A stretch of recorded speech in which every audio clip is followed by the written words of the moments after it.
Like many people, you may have several financial goals, but can you reach them all? It would be simple if you had great wealth. If not, you're likely to need to rank your goals in terms of their importance to your life and then follow appropriate strategies to achieve those. It all sounds pretty simple. To break it down, here's Mark Matthews from Edward Jones. Hi, Mark.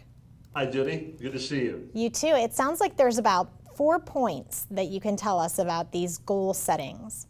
That's correct. And so, if we had lots of money, all the goals could be reached, and maybe they can anyway, but it really helps to narrow or to be specific and say, okay, what are my must-have goals? Things that I really want to have to, whether it's retirement or some other goal between now and then that you really want to hit, and then some nice-to-have goals that you have flexibility in whether or not you hit them exactly or in some modified fashion. And so it's good to actually think about that and write these things down, talk about them with your advisor. Things happen more often if you write them down and talk about them than if you just think about them when you're driving down the road. So, identify the must-haves and the nice-to-haves. Put a price tag. Sometimes you may not know exactly, but well, what's this going to cost me, either in a sum or annual amounts over time? Quantify it. Otherwise, it's just a cloud out in the sky. And then make a strategy. Those must-have ones, you want to have a plan of action that's going to get you there. The nice-to-have, you might just find as time goes on that you have to modify.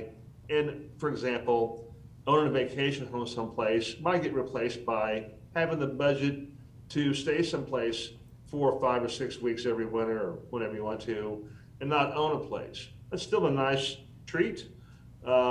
And get you where you want to be. And then once you've made your plan, monitor it, check on it, just like you would on many things where you're planning ahead so that am I on track?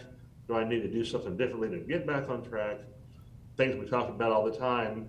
I know it sounds like a broken record, but it's much better to plan for things than just to hope they happen. Absolutely. Mark, I have to ask you kind of a personal question. Have Sure. you used this system in your life? Because I feel like looking at you, you're successful, you guys have a good life. Do you feel like you've followed this strategy? When I was younger, no. I had to learn my lessons first and make some mistakes or not hit a goal. And as times pass, I do. I make sure that I know the things I want to have for sure, things that are nice to have. That list gets longer all the time, but there's lots of flexibility there. So it's not like crushing defeat if I don't get one of those things, or my wife didn't get one of those things, because there's always something else. Sure. I love that advice. Thank you so much, Mark, for being with us. Glad to be here. Okay. We're going to take a break and we'll be right back.